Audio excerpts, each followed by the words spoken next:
Hey, alright, it's Scott with Dunn's Garage. How you doing today? We are working on my old sandblast cabinet. I got it, used it a couple times, didn't like it, didn't like the way it performed. Time to make it better.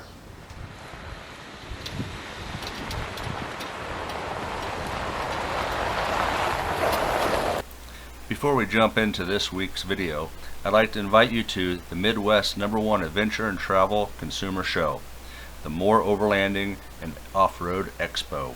It'll be held April 21st through 22nd, 2023 at the Ozark Empire Fairgrounds in Springfield, Missouri.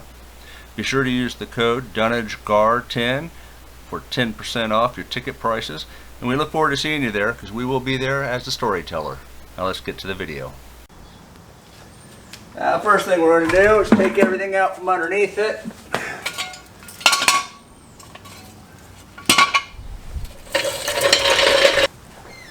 And then I need to get this door off.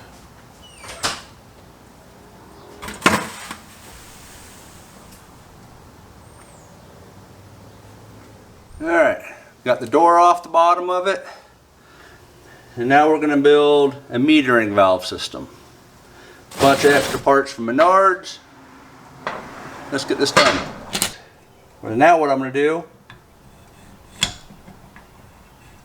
is grind off a little bit off each side of this so it'll fit inside this tray.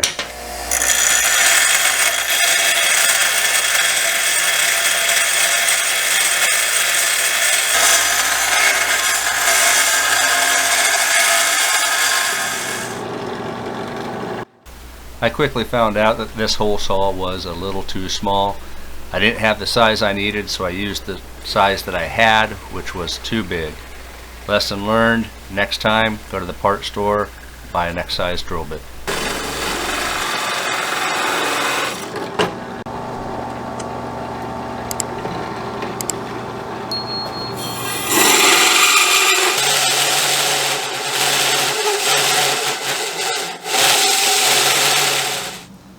Alright, now we're just putting some 7/16 bolts into this flange to hold it to the door.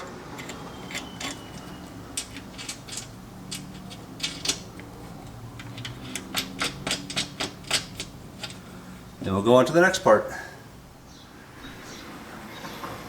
Now this is all 1-inch galvanized fittings reduced down to 3/4.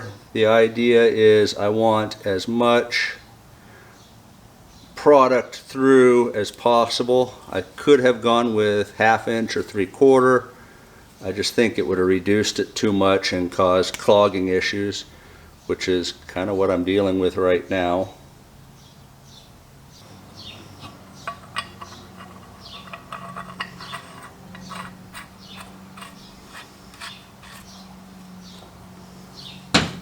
Alright, this is what I got so far.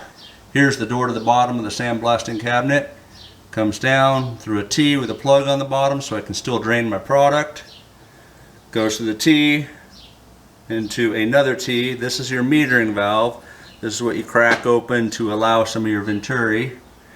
Your product comes through here, goes through this fitting to this fitting, and then into your hose. And then this hose goes up to your sandblast, your gun. However, I bought this in 2 different trips and got the wrong size. Gotta go back to the parts store.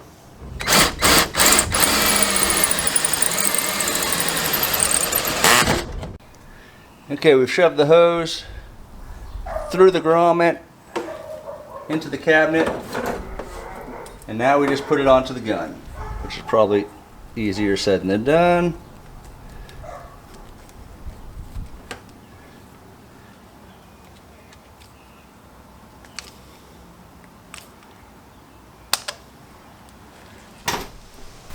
As I went to reinstall the door, I realized I needed to take that metering valve back off to do so. So I'll put it back on the workbench and walk you through all the parts again. There we are. Here's the metering valve.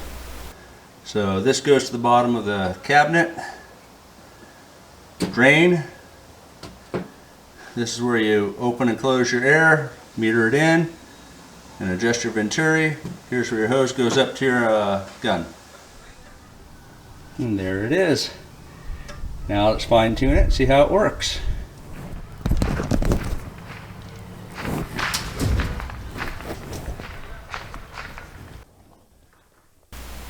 This project wasn't that bad to do, didn't take very long to do, and between adding the light to the cabinet and this new metering valve, the Sandblaster is a much more efficient tool than it ever has been.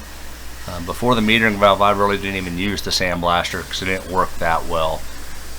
However, I'm not done. There's a few more things I'd like to do, one of which is adding a vacuum filter system to the unit to help me see what's going on. So it's time to wrap it up and head on to the next project. Thanks for watching. Thanks for subscribing. You have yourself a blessed day. We'll see you in the next video.